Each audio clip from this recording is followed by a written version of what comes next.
আৰু বন্ধু বান্ধৱীসকল স্বাগতম জনাইছোঁ কেৰিয়াৰ আছামৰ নতুন এটা ভিডিঅ'লৈ। তো বন্ধু বান্ধৱীসকল জুনিয়ৰ এছিষ্টেণ্টৰ নতুন পদ মুকলি হৈছে, অৰ্থাৎ গ্ৰেড 3ৰ নতুন পদ মুকলি হৈছে অসম চৰকাৰৰ ফালৰ পৰা। আৰু এই পদবোৰৰ বাবে অনলাইন মাধ্যমেৰে আবেদন কৰিব লাগিব। অসমৰ ল'ৰা ছোৱালী সকলোৱে আবেদন কৰিব পাৰিব এই পদকেইটাত। আৰু লগতে বয়সৰ সময়সীমা দিছে 18 বছৰৰ পৰা 45 বছৰ বয়সলৈকে ইয়াতে আবেদন কৰিব পাৰিব।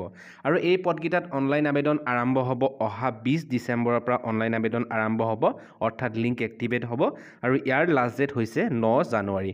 তো যিখিনি বন্ধু বান্ধৱীৰ এডুকেশ্যনেল কোৱালিফিকেশ্যনসমূহ মিলিব তেওঁলোকে আবেদন কৰিব পাৰিব, 9 জানুৱাৰীৰ আগতে আবেদন কৰিব। ঠিক আছে, তো এই ভিডিঅ'টোত আলোচনা কৰিম জুনিয়ৰ এছিষ্টেণ্টৰ ভেকেঞ্চি কেইটা ক'ৰ পৰা আহিছে, কি এডুকেশ্যনেল কোৱালিফিকেশ্যন বিচাৰিছে, লগতে চিলেকশ্যন প্ৰচেছটো কেনেকুৱা ধৰণৰ হ'ব, সকলোখিনি ভিডিঅ'টোত কম সময়তে আলোচনা কৰিম। তো ভিডিঅ'টো সম্পূৰ্ণ শেষলৈকে চাই থাকিব।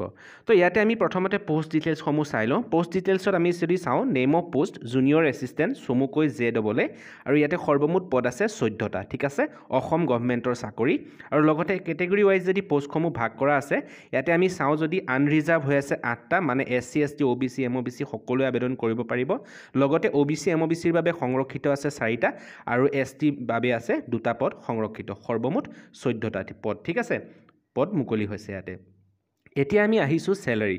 চাওক, ইয়াতে চেলাৰী প্ৰতিমাহে প্ৰদান কৰা হ'ব 14,000 টকাৰ পৰা 70,000 টকা।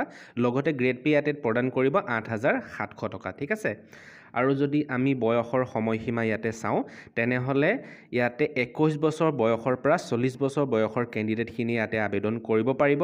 লগতে এজ ৰিলেক্সেশ্যন পাব এজ পাৰ গভৰ্ণমেণ্ট নৰ্মছ অনুসৰি। SC ST 5 বছৰ, OBC MOBC 3 বছৰ, আৰু PWD কেণ্ডিডেট হ'লে 10 বছৰ ইয়াতে এজ ৰিলেক্সেশ্যন পাব। এতিয়া আহিছোঁ, চাওক, এমপ্লয়মেণ্ট এক্সচেঞ্জৰ ৰেজিষ্ট্ৰেশ্যন। ইয়াতে কৈছে যে এই পদকেইটাত আবেদন কৰিবৰ বাবে এমপ্লয়মেণ্ট এক্সচেঞ্জত ৰেজিষ্ট্ৰেশ্যন থকাটো জৰুৰী, বা এমপ্লয়মেণ্ট এক্সচেঞ্জৰ চাৰ্টিফিকেটখন ইয়াতে প্ৰয়োজন হ'ব। ঠিক আছে, আৰু যদি আমি এডুকেশ্যনেল কোৱালিফিকেশ্যনসমূহ চাওঁ, তেনেহ'লে এই পদকেইটাত আবেদন কৰিবৰ বাবে বেচেলৰ ডিগ্ৰী বিচাৰিছে।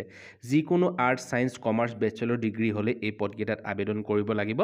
আৰু কোনো ধৰণৰ ইয়াতে পাৰ্চেণ্টেজ নালাগে, যিকোনো চিম্পল গ্ৰেজুৱেট হ'লে আবেদন আপোনালোকে কৰিব পাৰিব। ঠিক আছে, আৰু কিন্তু লগতে লাগিব কম্পিউটাৰ ডিপ্ল'মা, মিনিমাম 6 মাহৰ কম্পিউটাৰ ডিপ্ল'মা লাগিব। ঠিক আছে, মানে কম্পিউটাৰ জানিব লাগিব, MS অফিচ লগতে ইণ্টাৰনেট চলাবলৈ জানিব লাগিব। ঠিক আছে, তো মিনিমাম 6 মাহৰ কম্পিউটাৰ কোৰ্চ ইয়াতে থাকিব লাগিব, তেতিয়াহে পদকেইটাত আবেদন কৰিব লাগিব।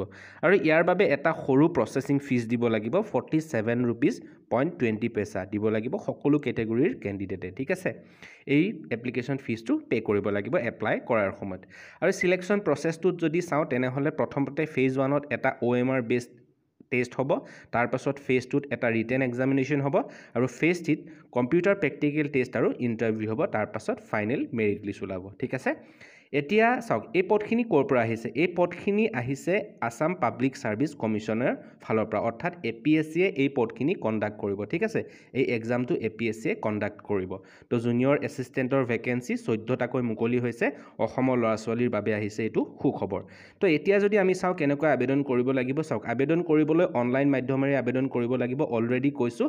তো আপোনালোকে APSCৰ অফিচিয়েল ৱেবছাইটত গৈও অনলাইন আবেদন কৰিব পাৰে, নাইবা লিংক ডেছক্ৰিপশ্যনত পাব, তাত গৈও অনলাইন আবেদন কৰিব পাৰিব।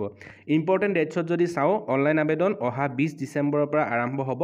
লিংক এক্টিভেট হোৱাৰ লগে লগে আমি ভিডিঅ' প্ৰভাইড কৰিম, আমাৰ ডেছক্ৰিপশ্যনৰ লিংকৰ পৰা গৈ আপোনালোকে অনলাইন আবেদন কৰিব পাৰিব। আৰু ইয়াৰ লাষ্ট ডেট হৈছে 9 জানুৱাৰী। ঠিক আছে, তো যিখিনি ইণ্টাৰেষ্টেড 9 জানুৱাৰী আগতে আবেদন কৰিব। ইম্পৰ্টেণ্ট ৱেব লিংকছত যদি চাওঁ, ইয়াতে হোৱাটছআপ গ্ৰুপৰ আমাৰ চেনেলটোৰ লিংক দিয়া হৈ আছে, ক্লিক হেৰত ক্লিক কৰি আমাৰ হোৱাটছআপ গ্ৰুপটো জইন হৈ ল'ব, এনেকুৱা ধৰণৰ খবৰসমূহ নিতৌ পাবলৈ। আৰু এপ্লাই কৰাৰ লিংকটো এক্টিভেট হোৱাৰ লগে লগে সংলগ্ন কৰি দিম, আপোনালোকে ডেছক্ৰিপশ্যনৰ লিংকৰ পৰা চাব পাৰিব। আৰু এপ্লাই কৰাৰ আগত এবাৰ ফুল এডভাৰটাইজমেণ্টখন আমাৰ ডেছক্ৰিপশ্যনৰ লিংকৰ পৰা গৈ চাই ল'ব এপ্লাই কৰাৰ আগত। ঠিক আছে, তো বন্ধু বান্ধৱীসকল, আজিৰ ভিডিঅ'টোত এই জুনিয়ৰ এছিষ্টেণ্টৰ ভেকেঞ্চিটোৰ বিষয়ে ক'লোঁ। আশা কৰিছোঁ ভিডিঅ'টো ভাল পাইছে। যদি ভাল পাইছে এটা লাইক কৰিব, চেনেলটো যদি এতিয়াও ছাবস্ক্ৰাইব কৰা নাই ছাবস্ক্ৰাইব কৰি বেল আইকনটো প্ৰেছ কৰি ৰাখিব। পুনৰ এবাৰ লগ পাম এটা নতুন ভিডিঅ'ত। আজিলৈ ইমানেই, ধন্যবাদ।